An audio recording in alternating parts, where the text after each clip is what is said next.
Another beautiful night here in Dubai for match number 7 of the DP World ILT20.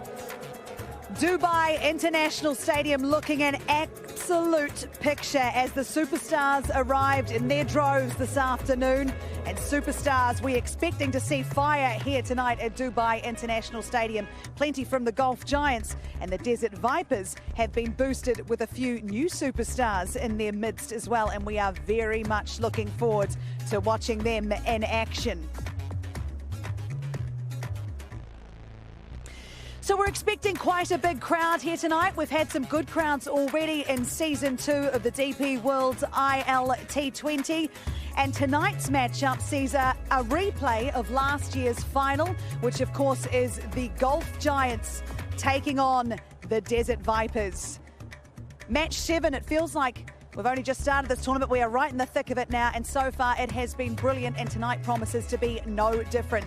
Will the Vipers get up over the Golf Giants tonight? A little bit of revenge for last season. If we have a look at the points table so far in this competition, as you can see there, the Vipers they've just had the one matchup, so they will be wanting to get points on the board tonight. The Golf Giants, 1 win, 1 loss going down to My Emirates just the other night, and they'll be looking to bounce back tonight. Welcome into Cricket Safari. Thank you so much if you're joining us on ZEE in India. Wherever you are around the world, get ready. Tonight promises to be an absolute cracker. Let's head out to the middle now with Natalie Germanos and the 2 captains. It's last year's finalists that do battle tonight at the Dubai International Stadium in this DP World ILT20 fixture. It's, of course, the Golf Giants taking on the Desert Vipers. And for the toss, I've got the 2 captains in Colin Munro and James Vince. And they're alongside the toss representative, Kushi Sharma, and the match ref, Steve Bernard. And already, James has the coin. Heads. Colin's called heads. It's a head. And it's a heads. Colin, what are you going to do and why? We'll have a bowl, thank you. I think that's the stats usually here at Dubai. Usually gets a little bit better if the dew does come in, but if it doesn't, it looks like there's a little bit of live grass on there, so it might do a little bit with the new ball. I'm going to start off with your team. You've had lots of changes in the last few days. Yeah. Tell us a little bit about everybody that's been coming in. Yeah, we've had the influx of the Pakistani boys, all 3 of them come in to make their debut today for the Desert Vipers, so that's exciting for them and us as a group. So Shaheen comes in, Azam Khan, Shadab Khan, and then we've also made a change. Obviously Tanish misses out, unfortunately, the young UAE keeper, and Ayan comes in, and I think those are the 4 changes that we've made. I don't know who. Don't ask me who's sitting out. Those four are coming in. You've done pretty well to remember the 4. Tell us a little bit about what that sort of brings to your side, though. I know it's obviously experience, but maybe a little bit of freshness in a way. Yeah, well, it's still game 2, so I think everybody's quite fresh. Experience they bring, which we don't really need that much experience, but they do. They bring, especially in these conditions. Experience in terms of captaincy too, so I can bounce off certain players with Shadab and Shaheen both captaining their country as well. So plenty of opportunities there for us. Hopefully we can just play a little bit better than last game. I think the energy was just a bit flat last game, and we sort of thought that was just going to happen like it did for us last year. So we've had some tough discussions, some good talks, and hopefully we can come out, play the smile on our face and entertain the crowd, and hopefully get a win. Good luck, play well. Cheers, thank you. Unlucky with the toss this time around, James. So tell us a little bit about how important you think the toss could possibly be, especially taking into account the surface. Yeah, I think a fairly straightforward decision this evening with plenty of grass on the wicket, but and the record in teams chasing here. But you still got to go out there and play good cricket with bat and ball. If we play to our capabilities, conditions may change a fraction, but it doesn't determine the outcome of the game. Plenty of grass on the wicket you mentioned. Looks a little bit hard as well. Any thoughts in terms of what you might be targeting in terms of a score? I think we'll get out there and assess. Obviously, they've got some quality swing bowlers up front. So first and foremost, try and get through that. As I say, try and read conditions, get a bit of information, and then try and make a plan from there as to what we think is going to be defendable. Yeah, talking about information coming into the game, you're facing a few left-armers. I'm assuming batting coach has been working pretty hard. Yeah, well, luckily Grant's a left armour with the side arm in the net. So, yeah, plenty of practice. Boys trained well yesterday and eager to get out here and get back to winning ways this evening. Thanks for your time. Good luck. Play well. Thank you. So that's it. The news from the middle then is that the Desert Vipers have won the toss and they say we'll have a bowl first. Thank you very much, Natalie. Waka, Yunus, Rohan Gavaskar alongside me. Let's see what's coming up for you on the show. Coming up in Cricket Safari, we relive the Golf Giants' historic title triumph a year ago in the inaugural DP World ILT20. Player of the match in the final, Carlos Braithwaite, reveals some of his off-field secrets. And we discuss superstar seamer Shaheen Afridi and what his arrival means to the Desert Vipers. Yes, plenty of the superstars in the mix tonight here in Match 7 of the DP World ILT20. And Waka, the reigning champs, the Golf Giants, they'll be looking to... I mean, it's a power play, isn't it, if you can beat the guys that you beat in the final in Season 2 early on in this competition? Look, I think, they won this last year, so they'll probably feel that they can do it again. And they're a fantastic side. They have got so much talent in their side, and with the ball, with the bat, and they're brilliant in the field also. So I feel that... Giants have got a fair chance of winning. I know they lost the toss and they probably look to bat first. But I think this game is going to be one of the best games. Yeah, I have to agree. So the core of the Golf Giants is the same. Hetmeyer was a bit of a star for them last year. What can we expect to see from him tonight, do you think, Rohan? Well, Hetmeyer loves playing against the Desert Vipers. We know that. I mean, if you have a look at his numbers in last year's DP World ILT20, the number of runs he scored against the Vipers exceeded what he did against the other teams. Strike rate amazing, nearly 178. Again, he's one of... We were talking about this, Vakar and we were talking about this before the show started, about what a talent he is. Yeah. He's one of those players who's, if he puts his mind to it, if he's in the zone, he's got the world at his feet.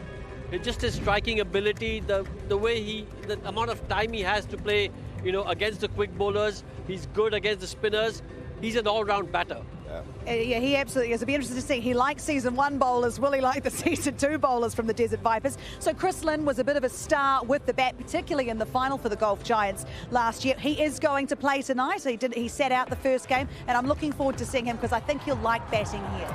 Yeah, I think he will enjoy batting here because there's a little bit of grass on the pitch, and I feel that the ball will come onto the bat nicely. Been playing in Australia, so this might be a little bit of Australian type pace. The ball will come on, and he likes playing horizontal shots, and is a true match winner. Once he gets going, he will take his team to win this game. So you got to get him early. If you don't get him early, he'll get you. Yeah, I think you're exactly right there with Chris Lynn. He can be incredibly destructive, as he was, like I said, in the final. So let's go back and revisit last year's DP World ILT20 final.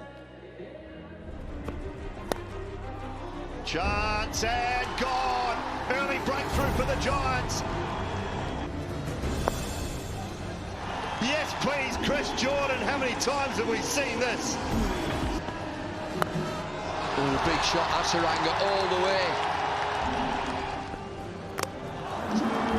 Excellent bowling from Carlos Braithwaite.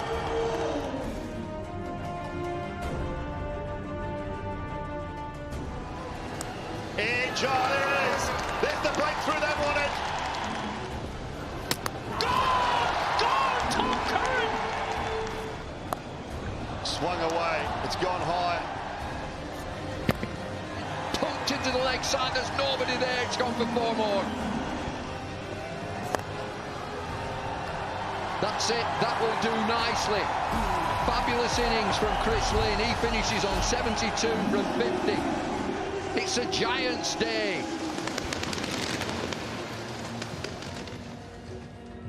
Will tonight's match be similar? Who will get the 2 points? Well, we need to find out what kind of conditions they are playing on. Let's head out to the middle now with Alan Wilkins.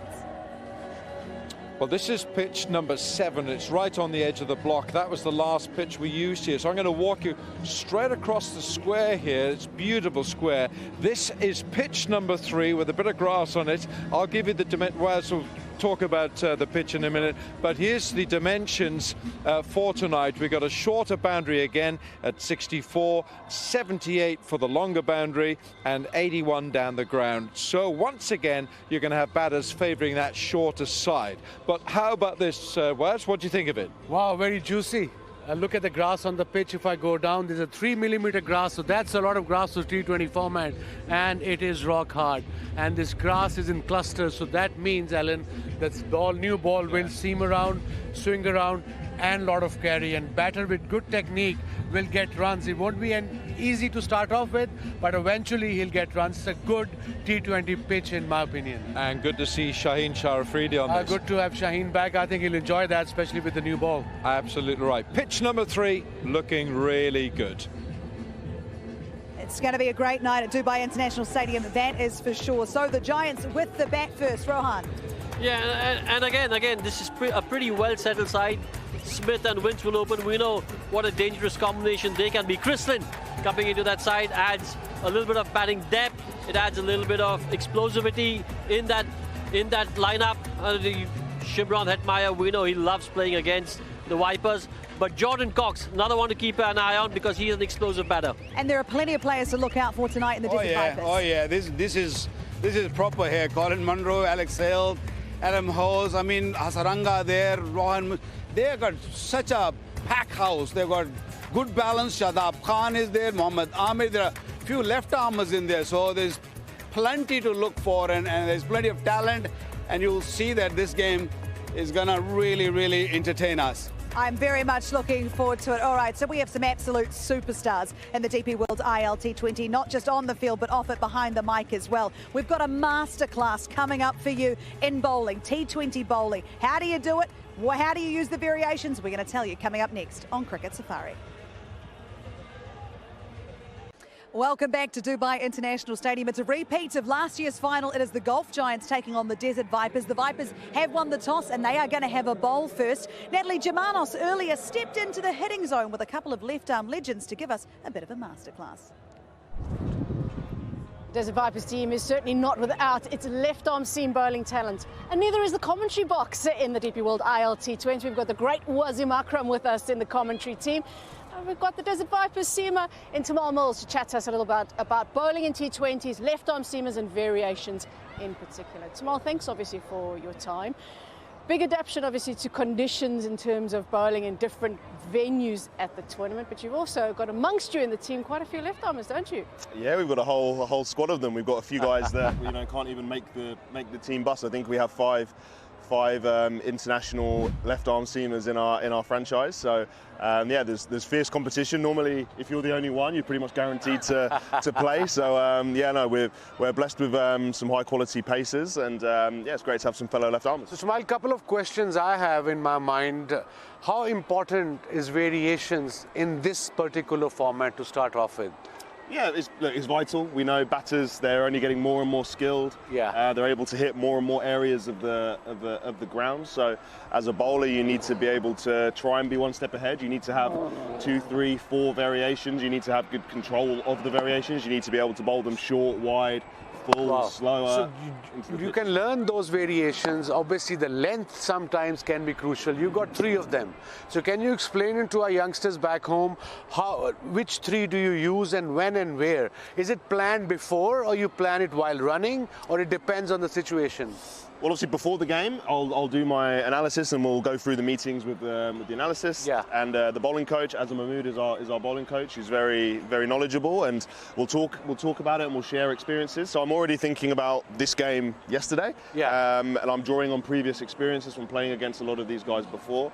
But once I'm out in the middle, I normally, when I'm walking back to my mark, I'm deciding on what ball I'm going to bowl next, or if it's the first ball of the over, I'm kind of arriving at the crease already knowing what I want to bowl, having the field set to a ball that I would like to bowl, and then I'm not changing when I run in. The only thing I will change then is maybe if the batter moves, I might change where I try and put the ball. Okay, but, and I think the most important one, you've got this one as well. Yes. So what do? You come. So how important it is? You run in the same pace, same action, but you don't slow yourself at all in a slow ball. That's the secret, isn't it? Yeah. So you don't want to give the batter any cues. You don't want to be gripping the ball very different, because some guys you see will maybe lose their thumb off the ball, and then the batter can see that and know, okay, that's going to be an off cutter. Yeah. So as much as possible, I try and keep pretty neutral of what I'm doing with my hand. So yeah, the backhand slower ball is probably one that I use the most. That's the most difficult one as well, because your seam comes straight. How can youngsters learn that?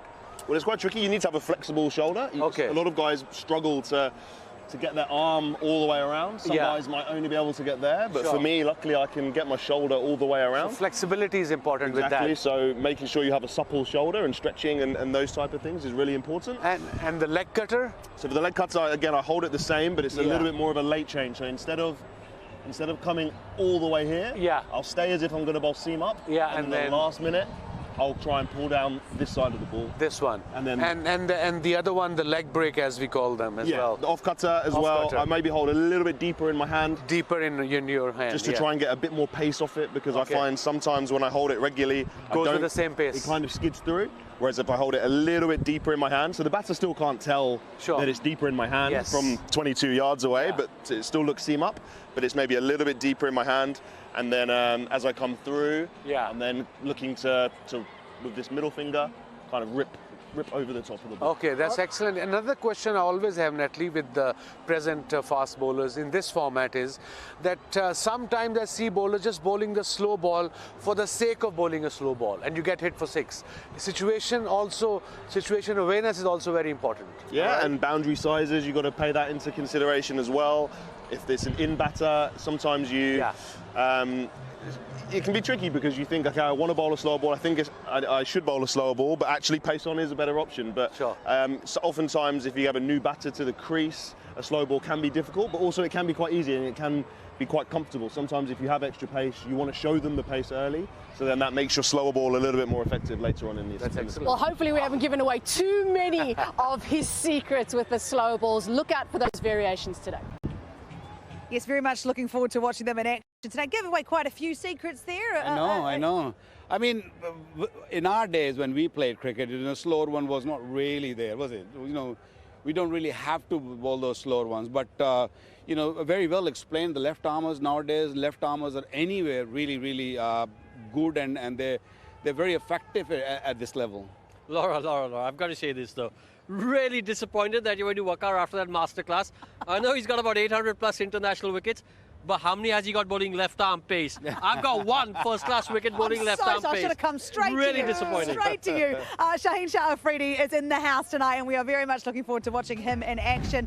How's he going to enjoy these conditions? You're going to ask him. I'll go straight to you. Well, not foreign conditions to him. He's played here a lot. He's played a lot of cricket here. The good thing and the great thing about Shaheen Shah Afridi is he's the #1 bowler in picking up a wicket in the first over of a T20, and that's what the Vipers will expect from him. Early breakthroughs. This is a ground where we'll have mixed memories because he's picked up 3 wickets against India here in the World Cup, T20 World Cup, but he also got hit for 3 sixes by Travis Head in the semi-final against Australia. So mixed memories for him. Very mixed memories, and he'll be buoyed by the fact that Pakistan finished that series against New Zealand very well. Captaincy, he really stepped up, no doubt. And speaking of stepping up, Alex Hales did for this team last season, particularly in the first half of the tournament, and he'll be looking to do the same, despite only getting 11 in his first matchup. Look, I always felt that he's probably one of the best left batsman in T20 cricket. He hasn't really justified his talent yet, but I feel that he'll be awesome. I think he absolutely will. Now, I know for a fact you're going for the Vipers tonight, so that means you've got the Giants whether you like it or not.